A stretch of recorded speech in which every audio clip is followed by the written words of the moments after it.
नमस्कार, मी कोमल. तर आज आपण बनवणार आहोत भरलेली भेंडी.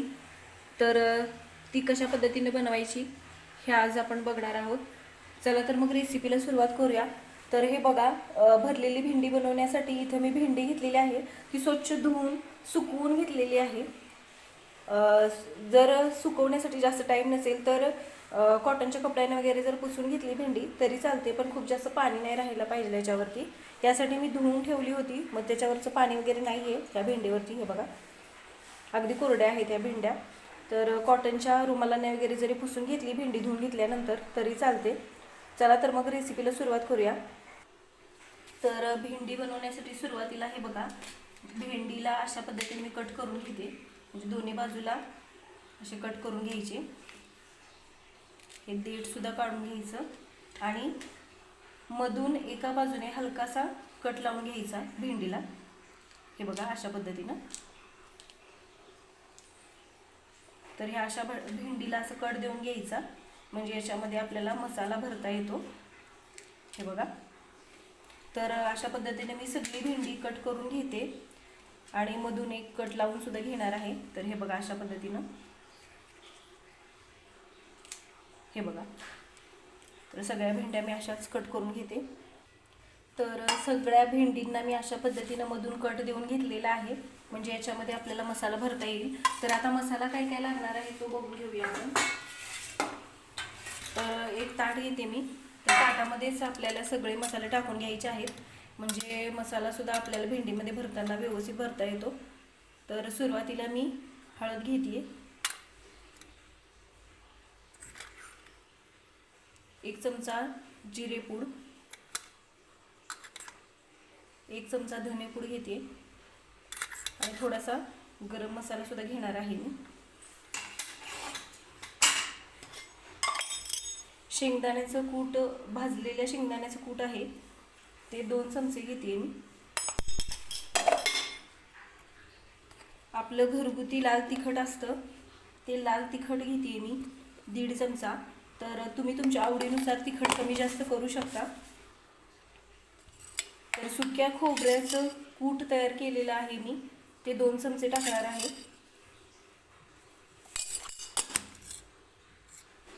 या छोट्या चमच्यानीच 2 चमचे मी बेसन पीठ सुद्धा टाकते. बेसन पिठामुळे ह्या मसाल्याला छान अशी टेस्ट येते. तर हे बघा, 2 चमचे टाकलेले आहे मी बेसन पीठ. चवीनुसार मीठ टाकून घ्यायचं आणि थोडंसं तेल टाकायचं, म्हणजे हा मसाला छान असा मिक्स करता येतो आपल्याला आणि खूप असा कोरडा होत नाही. भेंडीमध्ये भरताना तो व्यवस्थित भरला जातो, लगेच बाहेर वगैरे असा निघत नाही भेंडीतून मसाला. त्यासाठी थोडंसं तेल टाकायचं मसाला तयार करताना हा. तर हा मसाला मी हाताने व्यवस्थित मिक्स करून घेते.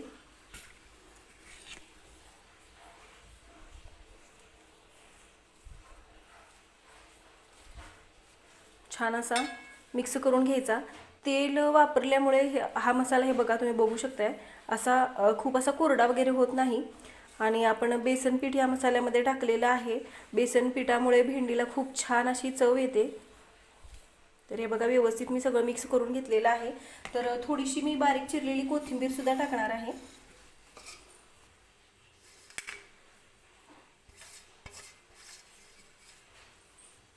परत एकदा व्यवस्थित मिक्स करून घेते आणि हा मसाला थोडासा घ्यायचा आणि भेंडीमध्ये भरून घ्यायचा आहे.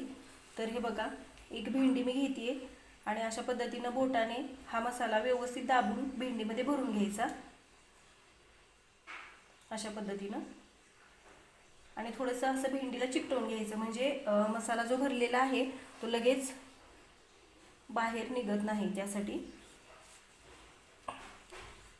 तर दुसरी भेंडी सुद्धा मी भरून दाखवते. हे बघा, अशा पद्धतीनं हा मसाला भरून घ्यायचा आणि ही भेंडी थोडीशी चिकटवून घ्यायची.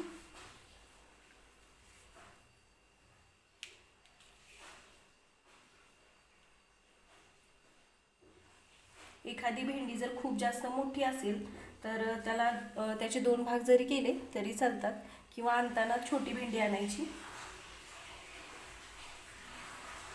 तर हे बघा, अशा पद्धतीनं सगळ्या भेंडीमध्ये मी मसाला भरून घेणार आहे.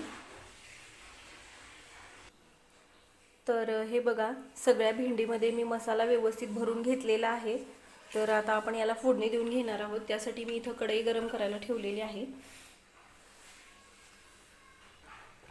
कढई गरम झालेली आहे, तर थोडंसं तेल टाकून घेते मी कढईमध्ये.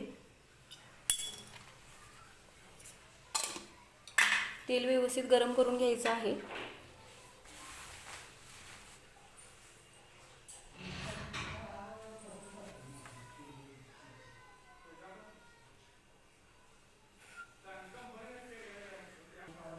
तेल गरम झालेलं आहे, तर मी तेलामध्ये थोडीशी मोहरी टाकून घेते. सुरुवातीला मोहरी व्यवस्थित तडतडू द्यायची आहे.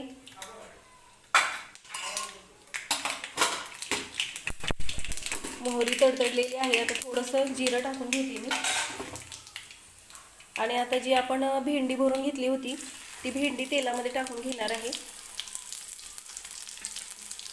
गॅस बारीक करायचा आणि भेंडी तेलामध्ये टाकून घेते सुरुवातीला.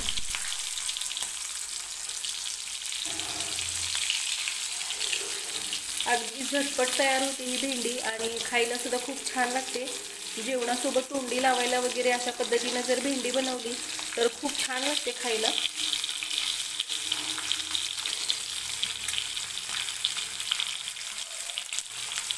मुलांना सुद्धा डब्याला वगैरे अशा पद्धतीने जर भेंडी बनवून दिली तर मुलं सुद्धा खातात आवडीने. तर हे बघा, सगळी भेंडी मी टाकून घेतलेली आहे. आता व्यवस्थित मिक्स करून घेते. अलगद अशी मिक्स करायची, म्हणजे जास्त मसाला वगैरे बाहेर निघणार नाही याची काळजी घ्यायची आहे भेंडीमधून.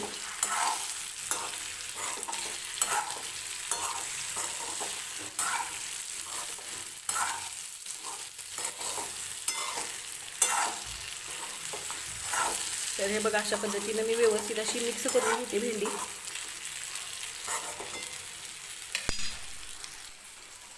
तर भेंडी व्यवस्थित मिक्स करून घेतलेली आहे. तर किती छान दिसते भेंडी, तुम्ही बघू शकताय. तर अगदी 3-4 मिनिटात ही भेंडी शिजते. तर हे बघा, आता याच्यावरती मी एक झाकण ठेवून 3 ते 4 मिनिटे ही भेंडी जी आहे ती वाफेवरती शिजवून घेणार आहे.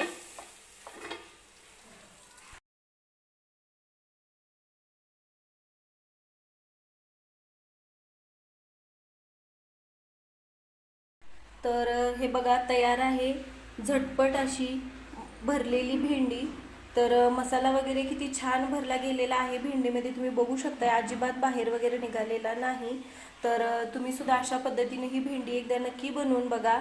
आणि व्हिडिओ आवडला तर व्हिडिओला लाईक करा, शेअर करा आणि चॅनलला सबस्क्राईब सुद्धा करा.